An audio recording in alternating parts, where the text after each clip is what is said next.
Welcome back to another episode of the Empty Netters podcast. Who are you? Edith Grew. Is her last name Grew?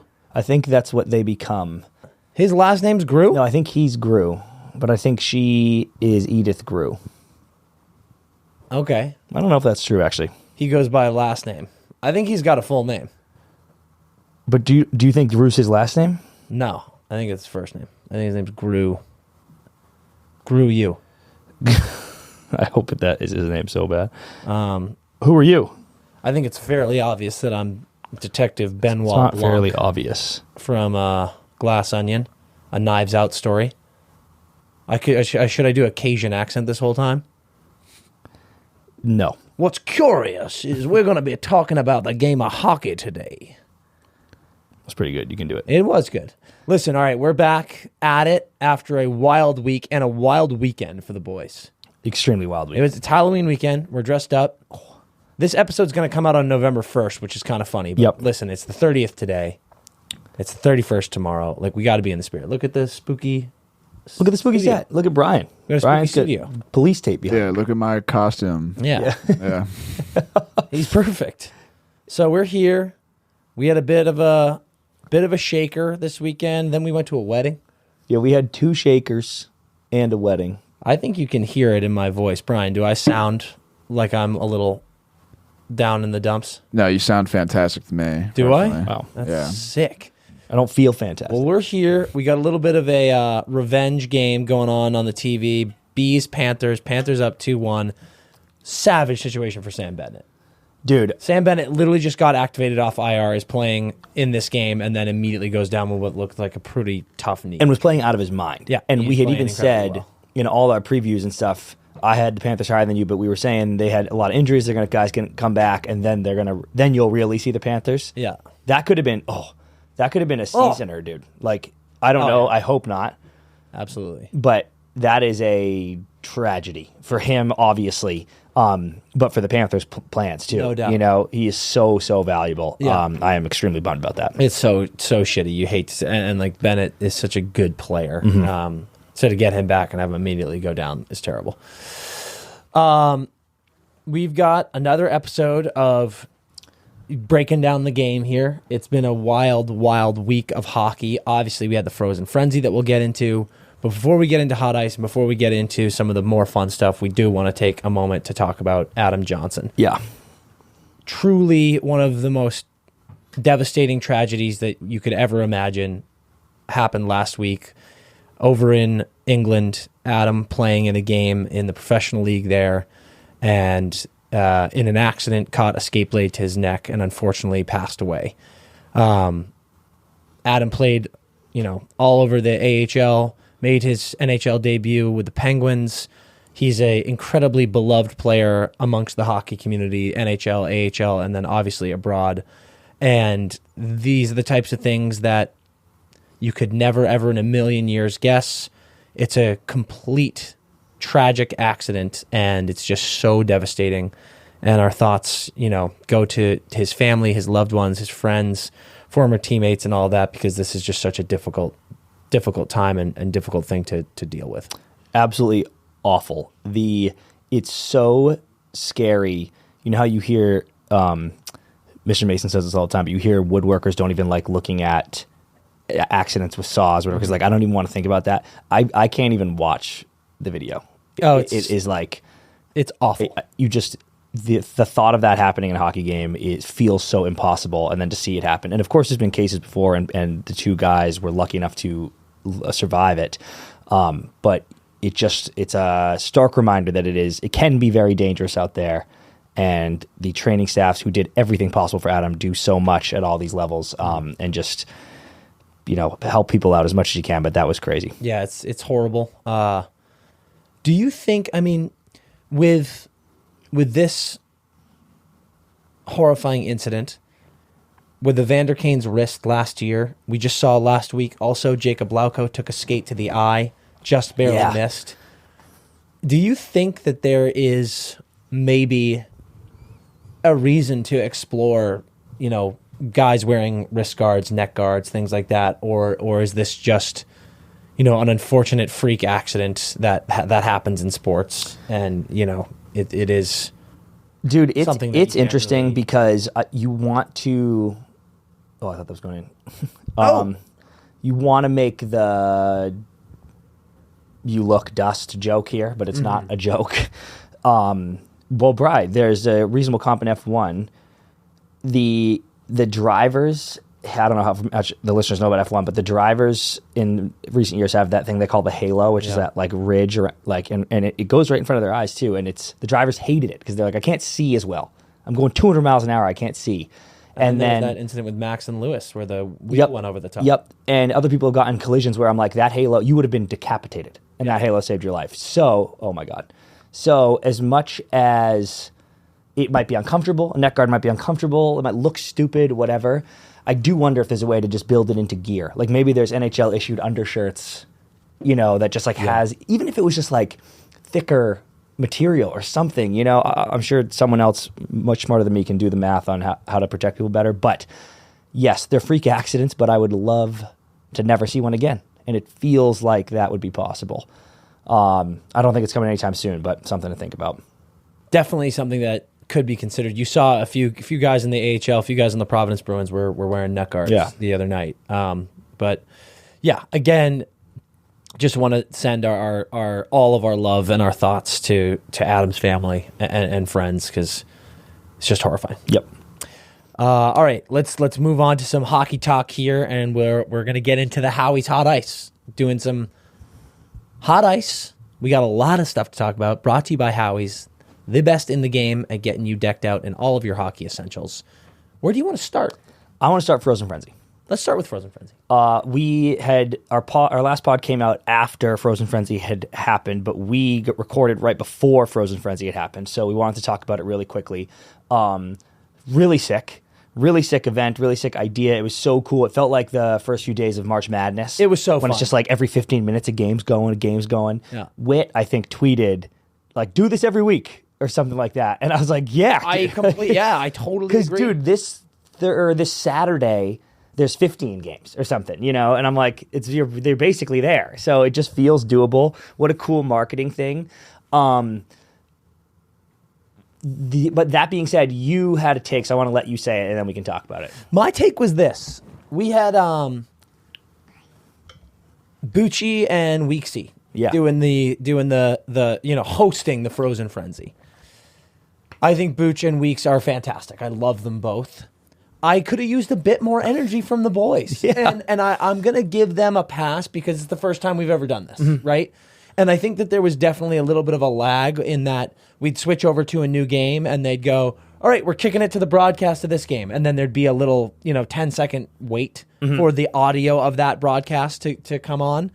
But there were some times where it kind of just felt like they were having a casual chat on the golf course. And I was like, boys, get some, shotgun a few Celsiuses or something, because I need you fired up for this. I loved switching to the local feed, so that was cool. Yep. Keep doing that, because they shouldn't be doing their dance the whole time.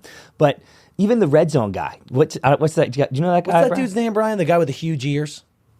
From Red Zone? Yeah, he's got huge ears. Oh, wait, like the main Red Zone guy? Yeah. Fuck, man. I'm such a casual. No, me too. I mean, we don't know it either. Scott.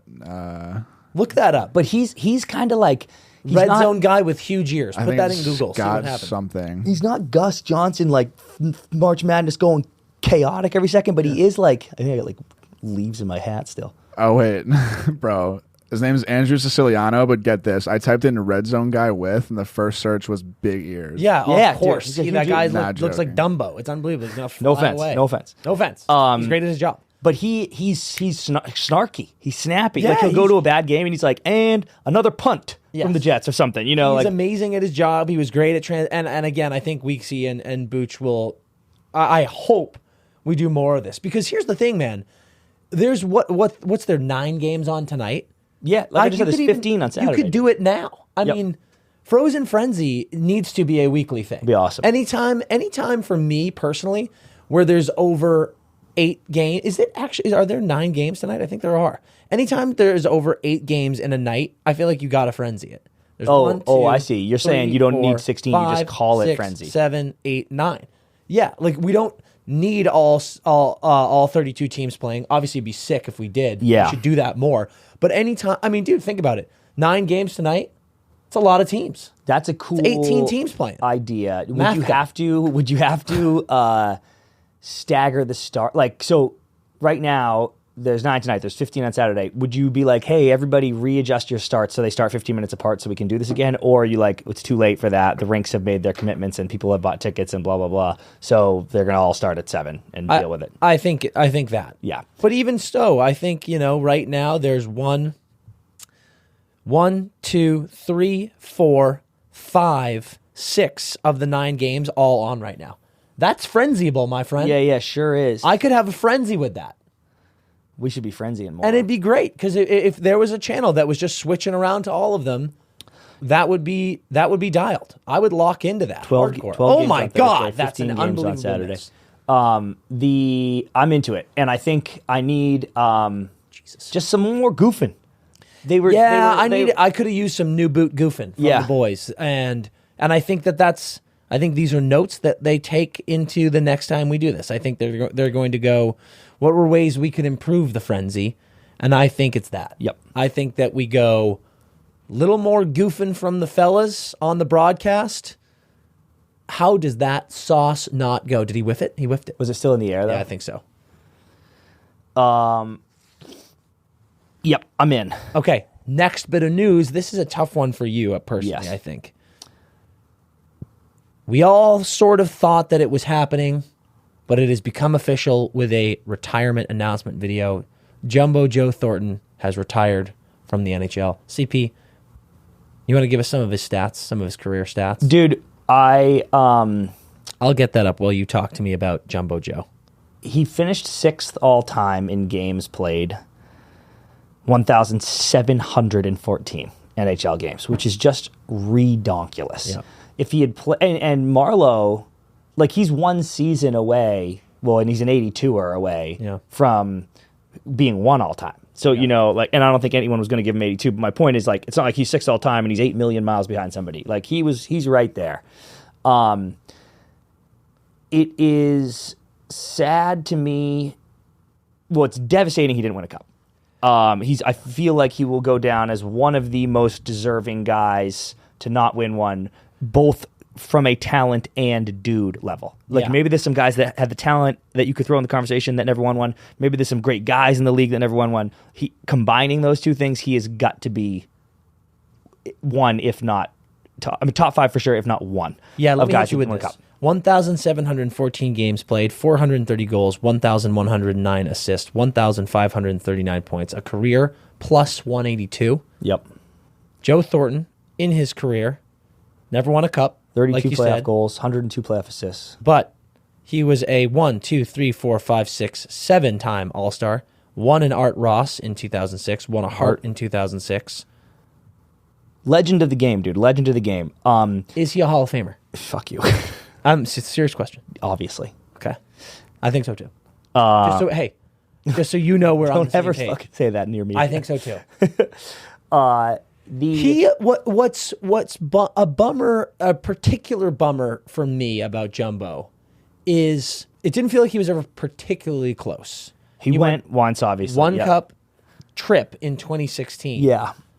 But that Sharks team was just so underachieving. Yes. It's such a bummer when you look at the insane talent that was on that team for so many years. They underachieved over and over again. And then, he obviously went to Toronto, then to Florida, Yeah. kind of made a few runs at it with I some know. of these other teams. But he's got to be up there on the Mount Rushmore of names for guys you wish got a cup. Yes. That's what I'm saying. We really wanted it for him. Is he your one? Probably. I'd have to think about it more, There's Yeah. some, certainly in recent memory, there's some legends. I've got, again, I don't think you're going to agree because I like this guy more than I like Jumbo. It was Iggy for me. Oh, yeah. Killer. Killer. Killer. And he Yep. was so close, dude. Like he went to all of these teams that then got beat. Like he should have come to Boston and then he didn't, and then he went to Pittsburgh and then he did come to Boston and was sick, and we choked dope, around and then him. we choked, and it's just Yeah, I wanted Iggy to get one bad. All I'll say that makes me happy about Joe, well, two things, I guess. One is he did the Yager thing, kind of the thing that Brady said he was going to do and didn't really, but was like, I just played till they wouldn't let me anymore. It wasn't a killer injury that knocked him out. He didn't hang him up when I felt like he still had game left. I do think he has game left, but my point is teams weren't just, there was just nothing, no offers. So it was like, okay, the game left me. I didn't leave the game. Yeah. And I'm glad that he gave it everything he had. The second thing that makes me happy is the video was fucking money. Yeah, it was perfect. Dude, you need me, I'll be at the rink. And I was like, I wanted to cry, dude. I don't think anyone likes the game as much as Jumbo. It's incredible. He's the biggest locker room guy. He's the biggest team vibes, hanging with the boys guy that's ever lived. And I'm glad, it didn't occur to me when I used to think about this career for him. I'm glad he loves the game so much, he'll stay around it in some capacity, right? That I'm not sure he's dying to be a coach or a GM or anything. Yeah. Beard's wants to be tarpless too much for that. Yeah. But I could see him being an advisor on one of these squads or doing something with one of these squads and wins a cup. They win a cup that way. Definitely. So it would bring me great joy to get his name on the cup. It doesn't feel like he's leaving the game. I think Jumbo's going to get his name on the cup, one way or another, because he will be involved with a team. Yeah, and it's got to happen. That would really make me happy. Just has to. So, a huge farewell to one of the great beauties. To ever play. You hate to see him go. Happy trails, bud. Peace and love. What do you say? Peace and love. Peace and love, Jumbo. Peace and love. I want to talk about quickly a thing that was not chill that has recently become chill. Yes. A while ago, the NHL announced that they were banning cause tape, which included pride tape. Oh, big save. And then last week, they lifted that ban after a lot of backlash. So I want to say the NHL got a bunch of flack for this when they banned it. Rightfully so, in my opinion. I think that was not the move. I did not like that decision to ban it. And I think that there should be conversations and have been conversations about why it was banned in the first place. That said, I think sometimes there are takes. I've seen a few takes online that were like, the decision to remove the ban only highlights how stupid this was and the league, worst run league. I don't like that take at all. Okay. Because you are allowed to make a mistake and then correct your mistake. And that is what happened here pretty quickly. Yeah. And again, it was a bad mistake, but I love that the ban has been lifted because I think cause tape, cause jerseys, and cause nights are so cool and incredibly important to the game. I think hockey over the years has become such a great sport in terms of representation and showing that the game is for everyone. Trying to get more diverse. Actively, absolutely. Yeah. And I think that those things like cause jerseys and cause tapes are so fun because it makes people feel included. It makes all sorts of people go, hey, look at that. That's a night for me. That's an amazing feeling, and I think it's something that the league should continue to do more and more and more of. And I think Brad Marchand made a comment when it was banned, and he was like, I think the things like pride tape, cause tape, stuff like that is so awesome because it allows everyone the opportunity to show what they care about and support something if they want to. The choice to be able to support something if they want to, I think, is beautiful. So agree completely. The only flack I would give the league, to your point, is it felt so. The mistake felt so dated. Like I was like, "What are you doing?" So dumb. And they were just trying to avoid the controversy that we've seen in recent years when players are choosing to be like, I don't want to wear that or whatever. And it's like the players, I'm sure, are like, dude, now I get lit up by the fans. Fuck you. Now, like, you did this to me. Yeah. And I'm kind of like, you did it to yourself, bud. Yes. Like, so and whatever. I'm not here to pass too much judgment, but I'm just like. But I think that's a great point by you because I think sometimes people in the media, sometimes the fans need to understand that in those circumstances, there were certain players, whether you agree with it or not, who didn't feel comfortable doing some of these things. And then when you're doing them and then they're the one not participating, they kind of get targeted. And it's the league being like this. We don't want any of our players to feel targeted or blah, blah, blah, blah, blah. But agree, it was dated. It was stupid to ban it. It's great that it's lifted because supporting various causes around the league is one of the beautiful things going. So I'm glad we're doing it again. Excited to see it out there. Fantastic stuff. Let's get into next thing I have in Hot this Ice game. is something about this game. Before this game, we're watching the Bruins Panthers for everyone that I have a spicy take on this. Okay, I might too. Before this game, Monty, the Bruins coach, said there was a headline that said, "This is not one game of 82 to us. They ended our season. This is personal." And just the other night, the Biz and the boys had Avs Kraken, and they were interviewing Nate Dogg before the game, and they were like, "Nate, these guys ended your season. This expansion team ended your guys' season as the defending Stanley Cup champs. How much are you fired up to pummel them tonight?" And Nate Dogg goes, "Sorry to not help sell the game, boys, but like not at all. Like this is a game. This is one of 82. We are here to play the game in front of us, which is what we do every time we step on the ice, and it's just a game, and let's try to win," which they did, by the way. Yep.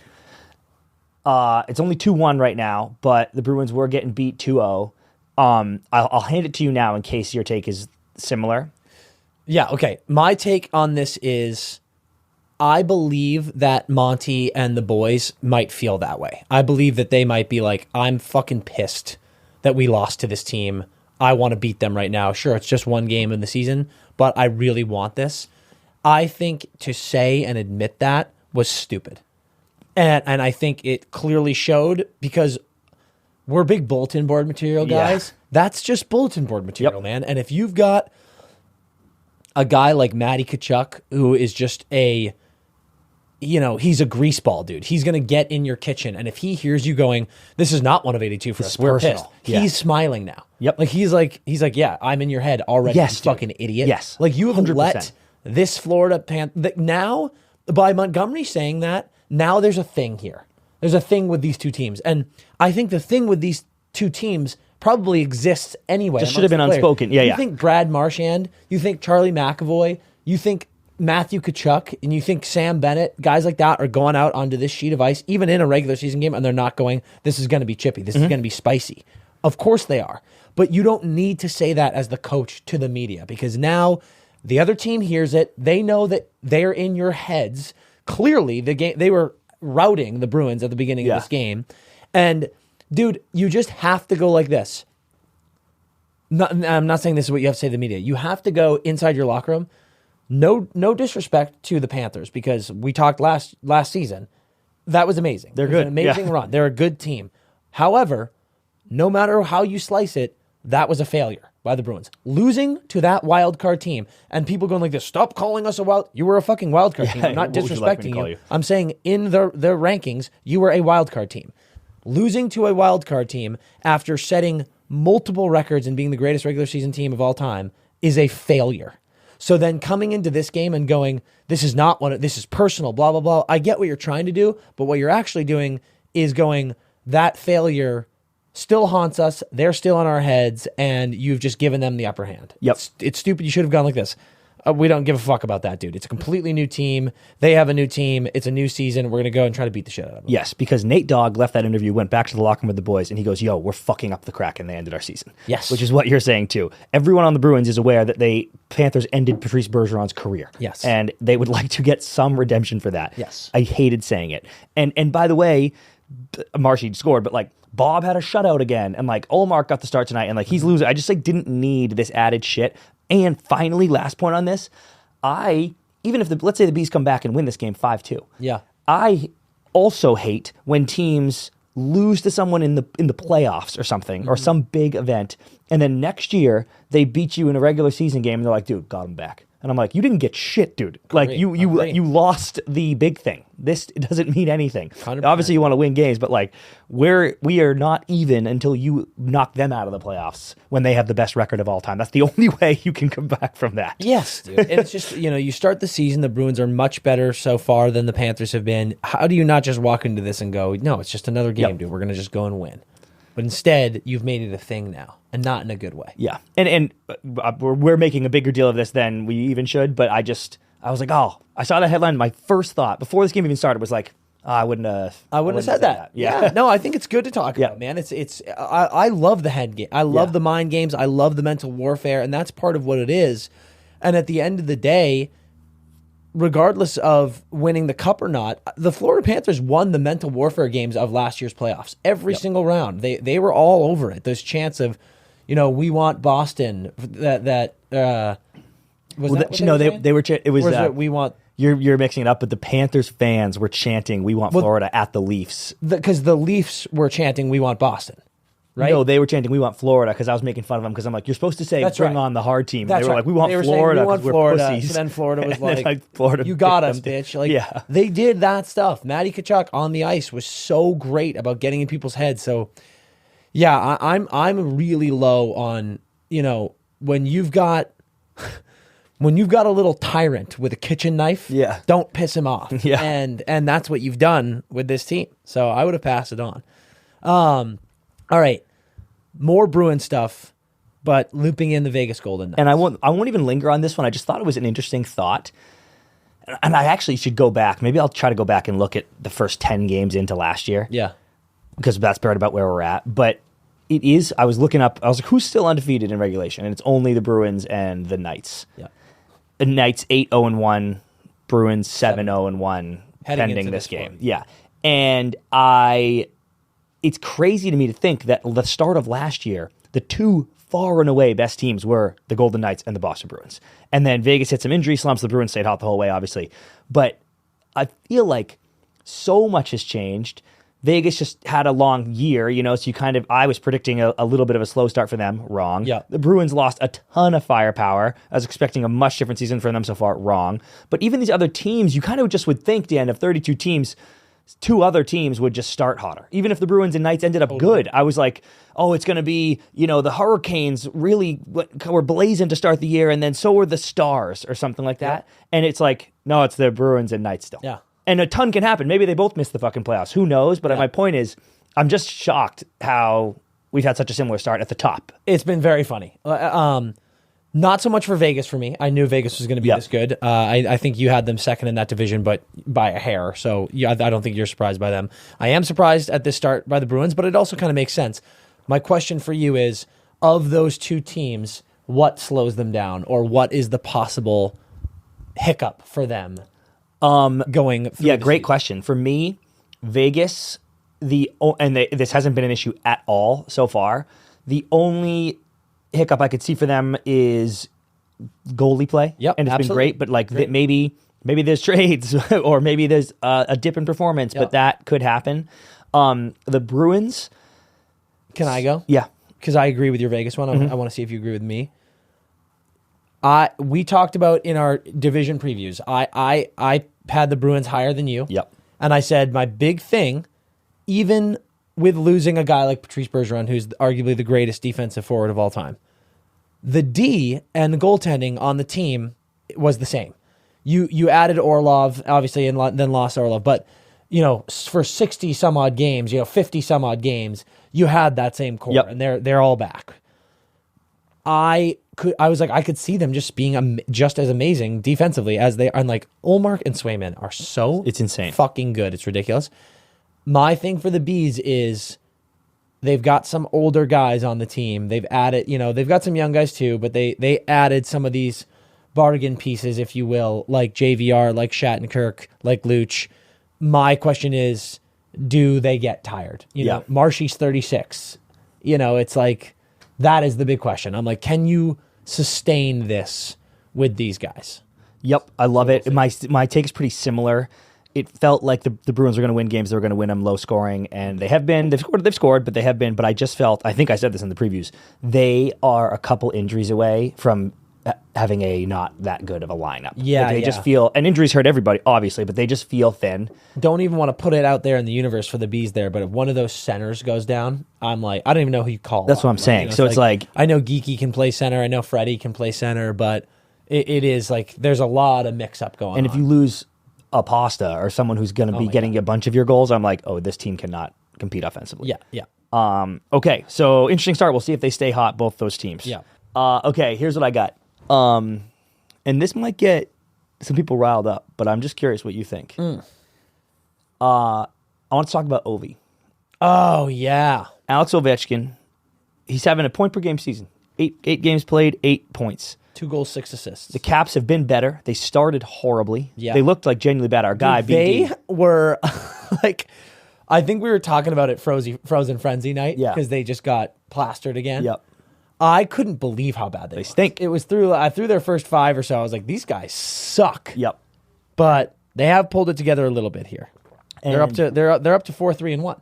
Yeah, that's what I'm saying. They're much better. But they look bad. He didn't have a shot his first 2 games. Didn't score till game 5. But he's got the points, whatever. But my point is, I'd love to see him with more assists. That's kind of fun. yeah, it's cool. And he's doing. I hadn't seen a ton of games, but our guy Bobby, our guy BD, who could be the move and some glue guy stuff. He is a big Caps guy. Yep. And he was saying it was kind of, he's our best guy, by the way, Bobby. He's our best guy. And I started seeing him say things like, man, it's been, I forget when they made the playoffs, like Ovi's second year maybe. He's like, it's been like 15 years, dude, of like legitimately competitive Caps hockey. And they weren't last year, but they were kind of in the mixer. And he was like, this year, dude, or this was early. This was during Frozen Frenzy, but he was like, it's about Ovi at this point, and we're just bad. Yeah. And it was sad hearing him be down so hard on the Caps. But I was watching Ovi, and he's doing this stuff. Dude, he's posted up in his office. He wants the puck on the power play. He's banging his body around, but it just wasn't happening for him. Mm-hmm. So a couple have gone in, and sometimes that's all it takes, right? Toff, we were saying that about Toff, and he's gone nuclear. But I was wondering if you felt like maybe for the first time ever, we're seeing some wear and tear on Ovi, or and this is the first sign of like, and I'll still think he'll get the record because he can probably just Yager himself. Yeah. But is it like, oh, you're old Yager now? Or are you like, he's just started slow, he was still going to score 45 goals this year? He's not old Yager. Yep. I have two pillars of this take here. He's not old Yager. Okay. But I think we saw the signs of the slowdown last year. Okay. I think Ovi is still absolutely elite and electric and is still one of the best goal scorers in the game. But I thought his season last year, kind of both on the stat sheet, but more so just on the ice, was lackluster. I think he is slowing down. But is that to quote our friend Tom Ventura, is that you're bored of LeBron reaction? It is not. It's not, because read his stats. 73 games, 75 points, 42 goals, 33 assists. Yep. Over a point per game with over 40 touchdowns. That's still a great year. But that's the reason I said not so much on the stat sheet. Like it was on the stat sheet, it's over a point per game. Yeah, you'd love that. Yep. And he's at a point per game right now. But I found him to be slightly less explosive last year. Yeah. And it's hard, dude. You think about his game, the way he throws the body around, crazy. the way he flies around on the ice at his size and at his age, you can't do that forever. So I don't think he's necessarily regressing, but I think he is slightly slowing down, if that makes sense. Yep. However, I'm not worried. I don't think that the Caps are going to make the playoffs. I didn't pick them to make the playoffs, but I did say that they would be a little bit better. I think getting Backstrom back was going to be huge. I think that this team is older, dude. They're guys of Ovi, Backy, and Carlson. They're older. They're all in their 30s, late 30s for Ovi. But you look at the team so far. Ovi leading with 8 points, Carlson with 7, Strome with 6, Tom Wilson with only 5, Kuzi with 5, all the way down to Backstrom with 1 point. They're not firing yet. Mm-hmm. And I think that they will click a little bit more. So I'm not worried about Ovi. If he stays healthy, he's going to have over 75 points. No doubt about it. So that is something that you still take no matter what. But I do think I'm not sure we're ever going to see another plus 90 point season from Ovi again. Okay. I'm not sure. Yep. Well, he did it. He did 90 in 2021-22. Yeah. With 50 tucks lit, but he hadn't done 90 since 2010. Yeah. So like he went 106, 92, 112, 110, 109, and then never sniffed 90 again, which is a huge barrier. So I was going to say, let's be very clear, guys. I am talking about something that's ridiculously hard, yep. And it's amazing when anyone does it. But that's let alone a cool a guy stat. who's 38, 37. I wouldn't have guessed that. 1, 2, 3, 4, 5. So 6 times in his career over 90, and I wouldn't have guessed that it was the first 5 years of his career and then only once more after that. So probably correct take from you because he's almost never done it. Here's an interesting one that I just stumbled upon. So he, by the way, Dan, if you extrapolate, so he's played 2 shortened seasons, 2013 obviously, and then 2021 COVID. If you extrapolate his goals from those seasons, like just make it a full season, which, whatever. But if you do that, he has gone over 40, 1, 2, 3, 4, 5, 6, so the last 6 years. And then in 2017, he only had 33, played 82 games and had 33. So it's been, and then it was 50, 53, 51, and then a 38 in 2012. So he's been over the 40 mark so many times, pretty much every year. It's insane. And he had 42 and 73 last year, but I could see him in the 30s this year. Yeah, I could too. And here's another cool stat for you that you just sniped somehow. Same rule about extrapolating those 2 shortened seasons. Last year was the first time in his career that he hasn't had over 300 shots on goal. And we saw that for the first time in his career this season, he had 2 games in a row with 0 shots. Yeah. 290, Never happened. 294 last year Sure, in but 73 still, games, so I'm picking nits here. No, but dude, that is a measurable, sir. Yep. That's a stat. And check this out, Dan. 1, 2, 3, 4, 5, 6. The first 6 years of his career, then blank, but then 1, 2, 3, 4 in a row. So 10 of his first 11 years in the league, he led the league in shots on goals. And then another miss, and then did it again. Hasn't since for the last 7 years, and dipped into the 200s for the first time in his career with a full season. Net, dude. But that's interesting. Like, are the shots 250 this coming season? We'll see. That is a measurable slowdown where you're like, oh, I guess he's just not getting quite as many opportunities as you expect from an Ovi. And when you think about it, a lot of those are rebounds. Those little ones that squirt out that he pounds into the net, because he's in the gritty area. Yeah, he's in the mix, dude. And the question is he starting to slow down a little bit where he's not getting to those pucks first? He's not going to be the one that's boxing out in front of the net and making sure to get that next shot on net. So I do think he's slowing down a little bit. But like I said, I don't think the Caps are going to make the playoffs. I do think that they have kind of found the rhythm here. They're going to get a little hotter, I think. Some of those other guys, particularly Willie. Like I said, I could see a 70-plus point season from Willie this year, and he started pretty slow. But at the end of the day, 5 points in 8 games, that's not terrible. I think it's so funny because Ovi's the type of guy that he'll get 3, he'll get a couple hatties, he'll just bang a few home. I could see him getting really hot too. So even though I just said under 40, it might have to be 39. And I also want to say too, I'm a Sid guy, obviously, but I was such a Sid guy early in their careers that I felt like I didn't even like Ovechkin, versus now where I'm a Sid guy, but I love Ovi. Yeah. And even when I'm transitioned into my loving Ovi phase of my life, which I'm currently in, I was a didn't want him to break Gretzky's number guy for a long time, just because I was like, Wayno is the guy, and it's cool that he has literally everything. But it just, what Ovi's done is so special, and I'll be very proud to say I got to see it. Yeah. So I really hope it happens. So all this chirps of like, he might only score 30 this year. I hope he scores 60. Yeah. He's the man, and I hope he breaks it this year. Yeah. But whatever. He's awesome. But it'll be interesting to see if he is little bit slowing down. Yeah, I think we might be seeing it. Let's get into the heritage. You want to talk some heritage, Dan? I think it's a perfect way to close out Hot Eye. I didn't know that was going to come up today. That's awesome. Me neither. It's unbelievable stuff. We got the great game out in Alberta. Outdoor game, Oilers, Flames. Sick jerseys. Yeah. Sick jerseys. McDavid was hurt. Wasn't sure if he was going to play. Obviously plays. He's all over the score sheet. They get a huge win. Do you think that was big for Edmonton?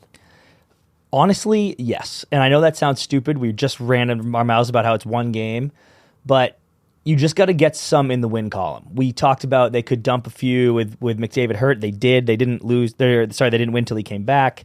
And he came back quick, so that was a boost too. Obviously, you see that Draisaitl reporter question. Did you see that? When he asked about Skinner? No, the guy goes, this might not be a bright question, but is it a boost to get Connor back? And Draisaitl goes, yeah, not a bright question. I would say, but you knew that. Dude, Dry's on fire. I know. He's got a couple in a row where he's just body bagging.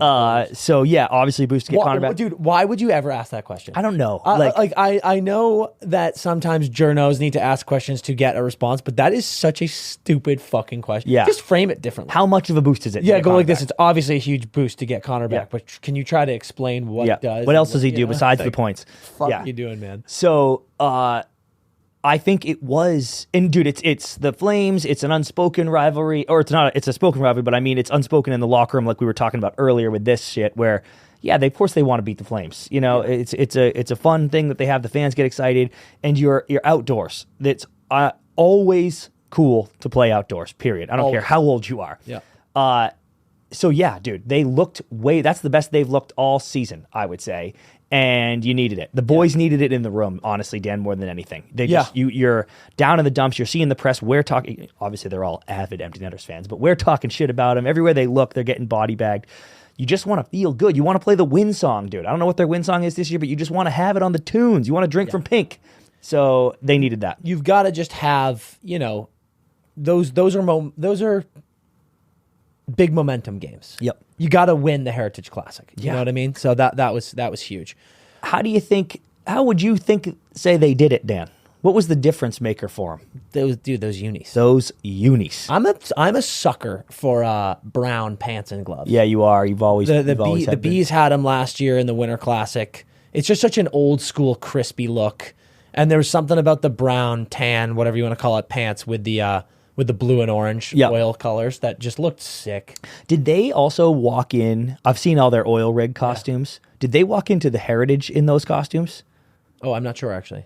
I bet they must have, right? Yeah. Because that was a vibe too, dude. Sick. Coming right off the rig. I really like the theatrics the NHL is doing these days. I mean, Pittsburgh and Boston last year at Fenway did the whole baseball things. Both of their uniforms were inspired by Red Sox and Pirates. How was that not a trick? I know, that was crazy. That was fucking insane. And Florida's going to score on this. Yeah, I mean, Jesus. I love when they do shit like that. So the oil rig, that stuff's just fun. It begs the question, dude. Does a good new uni provide some juice? Dude, so yes. I think if I'm the Oilers, I wear that Heritage Classic jersey till we lose in them. Because we're vibing right now. I'm pretty sure there was several years ago where the Bruins had it might have been a Winter Classic of old, or something that happened where they unveiled an alternate jersey that they didn't plan on wearing that many times in the season. Yeah. And then they were like, this jersey's so sick, we need to wear it. I think I remember this. I'm pretty sure that happened. Yeah. And I'm here to tell you that needs to happen more often. Like we said that the Ducks had their 30-year anniversary, that they had the purple and teals. Swag and to everyone death. was like this. It's what we've been saying for literally fucking 10 years. Everyone was like, oh my God, we just wear those permanently. What the fuck are you doing? And dude, there is one team that is obviously at the top of this list. My Buffalo Sabres. Okay. Yeah. They're doing much better. Yep. Got it up to 4-5. They're still last in the Atlantic, but being 4-5 and last in the Atlantic, you're doing okay. Been better recently. They just beat the wheels off of the Avs 4-0 yesterday. Yep. Tage is firing. Tucky's firing. They are undefeated in the Goatheads this year. Their record in the Goatheads last year was astoundingly better than otherwise. Mm-hmm. The Sabres are in a funny situation where they have two of the best uniforms in the league. Their blues and whites are so sick. That logo is so sick. And I very much supported them when they went back to that logo, the LaFontaine days logo, and away from the Goathead. But the Goathead is just so gassed now. Yeah. And you play so much better in it. Dude. And the boys have said that. They're like, when we wear the Goatheads, we've got a different swagger about us. And you clearly see it translate to the ice. Mm-hmm. So right now, like if you're in charge of the Sabres, I'm like this. We have to implement more games in the Goathead. Like, I'm sorry. If it was one of those things where like, well, no, it'll lose its luster. I'm like this. I don't care, dude. You're below 500. Yeah. So like, just what's going to happen when we start losing in those two? Oh, whatever. And they go back. Dude. Yeah. You have to wear the Goatheads more. Agree. I think you see it across everything. The Eagles in NFL just wore their Kelly Greens and the internet was freaking out about them. And the players there are like, we play better. I think having sick threads on gets you fired up way more than you think. What teams, Dan, do you think could use a full-on jersey redesign?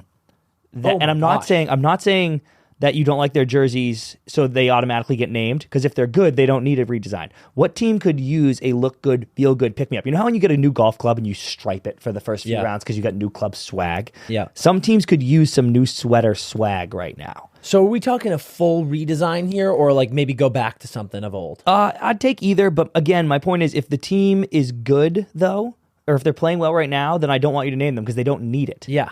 Right? So let me start you off with this example. Well, Buffalo's my number one. Yeah.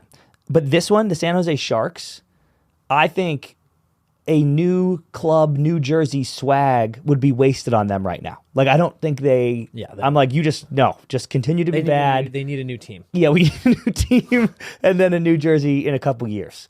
And that's fine. But here's one I might give a New Jersey to. The Calgary Flames. Dude, I don't know what to say about that because their jerseys are so sick. They're sick jerseys, but just maybe they need a little something. They need juice. They need some juice. They're juiceless, and I do think that oh my God, that is a penalty too. What is going on right now? They do need some juice. They need some juice injected right into them, and I could see that. That's a tough one because I like the jerseys. Here's one that hits close to home. Good record. They're doing okay. They've got some, goaltending issues that we'll get into here. If I am the LA Kings, I immediately go back to the Gretzky King. Okay. Logo, and I do it permanently. Yep. I think the Kings have pretty great jerseys. Black and silver is as swaggy as it gets. Yep. And say what you will about the Chrome Domes, but if you don't admit that those white Gretzky King jerseys are top of the league. Yeah. You just don't. They look sick in person too. You don't know fashion, honey. Yeah. And they look sick in person. And then the black version of those are just, dude, you just need to go back. Like, I think that LA has really started to embrace the Kings more. And the LA Kings do such a good job of like the Hollywood vibe. If they did a full rebrand and they were like, we're back to this. We see it all the time. We just said Buffalo. Yeah. Back to vibing. it. I think you go back, dude. And there's some who would say like go to the purple and golds or something. I'm like, fuck that, dude. Like that's cool, Lakers colors. Let the Kings colors be what they are, and I think you go back to that. That's a no-brainer. I love that. How about this one? Sitting at 4-4, 7th in the Atlantic. I could get some new Senators jerseys. I was actually afraid to say this. Maybe they would get some juice. I was afraid to say this because we talk about on this show a lot. Some fan bases emerge with our fans of empty netters, and Sens fans I have such a special place in my heart. Like, they are awesome. They're knowledgeable, they're passionate, and I feel like if I were to say the Sens jerseys aren't great, they might come from my head. Yeah. Because the old Danny Alfredson, it wasn't. I mean, I know he played in this Senator one, but it was that weird one. It was like this elongated face in the Senator logo. Yeah. It was really ugly. They were that for a while, and they then went back to this, which is the OG. This is like the Yashin days. And this logo is sick, in my opinion. But I kind of hear you. I just think there could be... Yeah, look at that. Yeah, like that's terrible. I just think there could be... So I'm not saying go back to that. But No. I could see a cool like third jersey swag. Just like a little alt jersey for them, dude. They've got cool colors, And you've got young studs with Brady and Stutz. Like, do something fun. That team could use some juice. I'm into that. Maybe I got one more. Because, like, Chicago, you stink, but that jersey's lit. Don't do anything. Yeah, don't do anything. Arizona, I like it. I could possibly sit in 3-3-1, sixth in the Central. The Blues could use some juice for me. Some people love that jersey, but I think the Blues could use some juice. Love the... Oh, that was beautiful. Oh, my gosh, Charlie Mack. Oh, friend of the pod goal. Friend of the pod goal, Charlie Mack on the board again. That was filth. That was actually nasty. That zone entry was filth. Wow, you love to see it. This replay. Yeah, we got to watch this. Here we go. This was just a classic build-up goal. Boom, Saka, Great right pass. across, unbelievable. Cuts across the middle, back to the middle. God, Shelf. back in. I thought goalie Bob got that. Me too, dude. That's why I didn't react. I thought he gloved it. Oh, nice little play from Chucky there. Yeah. And he's fired up. He baby. knows it too, dude. Yeah. Chucky, low-key, great selly guy. Yeah, he is. Oh, yeah. Let's go. The Archer. Love to see it. Pretty goal. Listen, they don't need this juice, Yeah. but I'm just saying.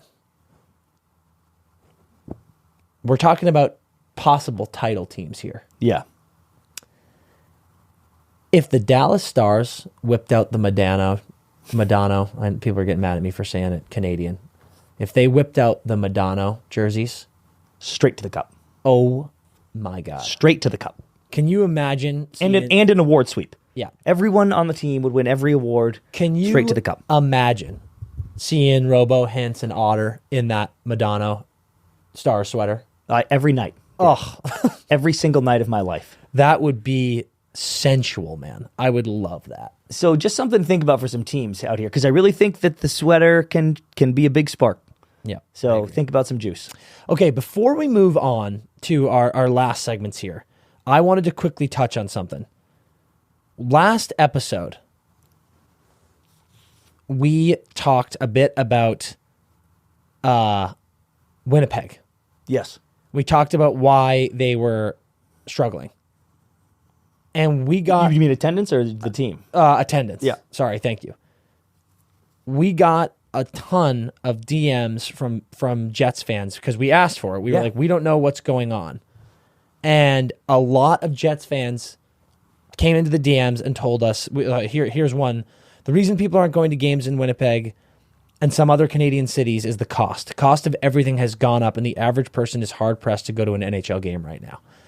We've been told as well that, as well as like ticket prices, it's the same thing we see all the time in stadiums. You go in and it's $20 for a beer. Yeah. People are saying that they love the Jets. They want to go to these games, but we saw that announcement and report from the Jets that was like tickets are $21, but it's not actually the cost. Sometimes you can scoop one of the, what do we call them? The against the cement seats. Yeah, backs against the walls, boys. Sometimes you can grab those for $21, but most of the time it's even higher than that. And then these folks are going to the games and they're trying to grab a couple beers. Next thing you know, like we always say, cost of the travel getting there, cost of getting beers, food, whatever at the games, you're spending well over $150. Well over $150. So I thought that was really awesome from Jets fans to hit us up in the DMs, let us know what's going on. And I think it's another good thing to bring awareness to, dude. It's like, you've got these great people in these areas in Canada who aren't making that type of money. You can't really be charging that type of price to go to these games. If you want to fill that stadium, maybe rethink that situation. Absolutely. And I know, right. I'm not educated on this situation. Obviously, that there's different things at play with the Canadian economy and things that are going on like that, cost of living, stuff like that. But again, it's one of those things that it's good to know. We have outlets like us talking about like, why aren't Jets fans going to the games? I thought it was just awesome that the Jets fans came to us to be like, this is why. Yep. And it's good to know that so people don't kind of shit on them like, oh, you guys aren't even going to support it. It's like, no, they want to, but they can't afford it. We're going to have to do a giveaway for Jets fans. Hell yeah. Drop of water in the ocean, but we'll fill 2 of those seats. Hell yeah. We'll figure something out. Fucking love that. All right. Hottest teams of the week? Let's get into hottest teams of the week. Okay. Hottest teams of the week is a fun batch this week. It is. Number 3. I'm going to start. Oh, okay. You start. Yeah, you did it last time. Number 3, the Anaheim Ducks. Quackers were ripped off 3 straight. That's unbelievable. Yep. They beat the Blue Jackets in OT. They shocked the Bruins with their first loss in OT. Sick game. And they beat the Flyers 7-4. Flyers who have been very good this year. Beautiful stuff from the Ducks. Pretty kind of sick. Getting it back. Zeig's finally got on the board with his first goal. He's going to start feeling it a little bit. You know what? Actually, while you bring this up, I wanted to talk to you about this, and I forgot to write it down. Did you see that the Ducks were saying they're going to sit Carlson a bunch of times to like for like keep the legs fresh for like load management? I did not. And I was like, bro, fuck you. Yeah, He's a child. And I don't think he needs load management. Also, you are in a beautiful opportunity to play a kid like that and get a ton of minutes in his first season. What the fuck are you talking about? And I know it's the first time these kids play 80, right? Like usually it's like, oh wow, this is a long season and it's a grind. But first of all, he missed some games to start, and second of all, he just needs the reps. And Like, unless he has a nagging injury that he's trying to work on, it's like, what are we doing? I'm not trying to get into a this league situation here. No, come on. Number 2, another bottom dweller. We brought them up earlier. The Washington Capitals, also 3 wins this week. They beat the Devils 6-4 in a ridiculous game. Do you remember that? Yes. And then they beat the Wild 3-2 in a shootout, and they took care of the Sharks 3-1. The Caps aren't exactly going to go so quiet into that dark night. No, they maybe. sure are not. So we'll see. And then the number 1 team this week, the fans are going to love to hear it. The New York Rangers. Congrats, Bri. Wow. Can you believe it? Let's fucking go. Oh, the fucking Netters go. boys hate the Rags. Oh, my God. So sick of Those that. comments were all me, though. Yeah, that's true. The Big Jump Rangers, 4 wins in a row. Kraken 4-1, Flames 3-1, Oilers 3-0. Then they beat the Canucks. Which was my game of the week to watch. gonna let which you is jump a in fucking there. sick game, by the way. You're 4-3 welcome. in OT. Really great stuff from the Rangers. Truly no trolling at all. Yep. They look good. They are the class of the Met right now. Absolutely. And they look it's fiery. And then 8 gotta games in the say, season, but Laffy, 4 goals already this season. Nothing will make them happier. He's got no assists so far, but honestly, I'm kind of like, I like that he's like this. I'm just getting on the fucking score sheet here. the Big Jump Rangers. Somebody make us, or maybe we'll have to do it. I want a Rangers shirt, one of these ones that goes the diagonal that says Big Jump instead of Rags. Big Jump? Yeah, instead of blue shirts. I We wanted might to have to say get that for Laz. I wanted to say Big Jump. That'd be a fun gift for him. Yep. Yeah, love to see it. Truly, I think the Rangers are playing obviously their best hockey this season so far, but this is the team that, you kind of thought, could this be how they look? And it is. Yeah. They're doing great. So fun stuff. Okay. Really, really great stuff for me. Yes, into a little bit of Toff Watch. Let's get into Toff.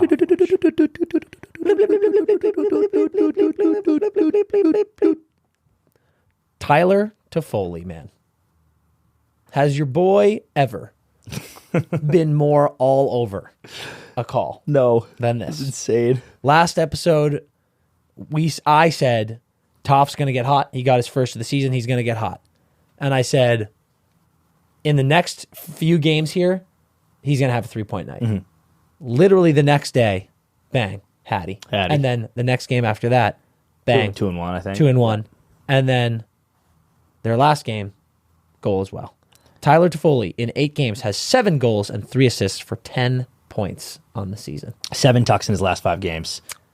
Fucking not bad, bud. Not bad at Loving the all. pace. Loving the pace. He's over a point per game. He's buzzing all over the ice. He's scoring big-time goal scorers goals. 80's on the way, dude. 80's on the way. Oh, yeah. I'm getting loose. Okay, introducing a new segment, by the way. Yeah. We're going to be putting these up on the story when we see them. This segment is called Friend of the Pod Goals. So it's only people that have been actually on the pod. So when we do those videos with Iafallo and Fiala and Dewey, those guys don't count yet until they actually come on the pod. Gotta come on the pod. We're only talking pro goals. So some of the guys and the girls we've had in college, not yet. So like Cutter Gauthier, if he gets called up, those will count. But for now, his BC goals do not count. And then we had a lot of amazing guests who aren't in the league anymore. So of course, we're not tracking those. So far this year, Dan, and I don't know what's currently happening across the league in these other games. So coming into today, this recording, we have 5 goals from Trevor Moore. Mooresy's on fire. 3 goals from PLD. None from Swayman yet, but maybe. He wants it. Yeah. You know he wants it. None from Lucic yet. None from Dutchy yet, and that one's going to go off soon. None from Taylor Heisey yet, but she hasn't started the league yet, but we'll keep track of those. 2 from Fance. None from Dante Fabro. 7 from Toff, like you said. Yep. 2 now from McAvoy. Was 1. Kirby Doc 0 out for the fucking year. Killer. But maybe there's a miracle comeback. Aaron Rodgers himself, so we'll keep an eye on it. 4 from Tage, 1 from Tuck. So that's 26 goals so far from Friends of the Pod this NHL season. Yeah. Any new guests we get, any goals they score after the interview will count towards this. Yep. So we've got all these people plus all potential new guests, and we've got some sick ones lined up for you soon. I kind of wanted to put the number, like I was going through this, Dan, and I was like, maybe Tage is 40, Tucky's 40, McAvoy's 15, Toff's 40. Like I was kind of doing some numbers, and 225 felt gettable. 225 goals from the pod. Let's set it at 225. Do you want to put it there? Do you want to put it higher because we might get new guests? Well, we certainly are getting new guests, and we'll be getting all those goals let's not too. get cocky. I like 225. Okay, let's set the number at 225. Friends of the pod goal and FPG. Yeah. Let's see how many FPGs we can rack up, and then if we hit the narc, which we're setting, we're gonna do something sick. I don't know what it is yet. I'm into but it. We're gonna celebrate. We're gonna get one of those like goal, the fundraiser meter things. Yeah. And Nice. we're gonna hit friends of the pod goals and see if we hit our number. I like it. Amazing. All right, what else do we got? Games to I got watch? some games to watch for the people. By the way, Frank Vetrano has 9 goals. Dude, and I've been saying, I is said on he was one of the most underrated players in the league at the beginning of this pod last season. Kid is on And fire. I don't think he's, Kyle Connor. Like Kyle Connor, I also have in that category for different reasons, but Frank is slept on and could score. He has a NHL shot, dude. Oh my God. He could score a significant Got amount a of goals. rifle. It's unbelievable. We got to get him on the pod. I'll take all those goals. I say. We'll hit 225 by the end of the year. Hit Frankie Or today. he will. On the pod. Okay, what to watch? I got a couple. Let me hit you with Wednesday when this comes out. Yotes at Ducks. 2 teams that aren't having monster years, but I just love the young players on both teams. I think it's super fun hockey to watch. Hopefully it's not one of the Carlson load management games, but if it isn't, a couple young stars out there ripping around. Can't wait for Cooley to get his first. He didn't pull it off against the Kings like we predicted, so I'm still excited for that. And then on Saturday, Avs at Knights is a sick hockey game. I love that. That could very easily be a Western Conference final preview. Yeah, I love that game. Okay, I'm going to go my number 1 on Thursday. Maple Leafs at Bruins. Okay. First showdown of the season for them. 2 teams towards the top of the Atlantic. Always a good time when those teams play. So I just think that's going to be a ripper. And then I'm going to go a Saturday game here. I feel. Wait, what did you say for your Saturday? I did Avs at Knights. Yeah. Okay. There's another good one I almost said. I feel like I was going to say one that I think I already said, but I like the Stars at Canucks. Okay, yeah. I just think that those are 2 lit teams right now. Stars are 4-1-1, Canucks 5-2-1. I just love so much of the talent on that ice that I'm like, What a play. how do you not get fired up for that game? So I'm going to go with it. I like Stars Canucks. Rags at Wild was the other one I almost said. Oh yeah, fun that's a good game. one. That's a good one game. too. All right, that's it for us this week at the Empty Netters podcast. We're in costume. Hope you guys have a happy Halloween. And then, dude, that I'm going to be next episode. I'm going to be sitting right here in a Christmas sweater because because it's that time season, dude. But until you see me in that sweater, enjoy the spooky season, what's left of it, and skate hard.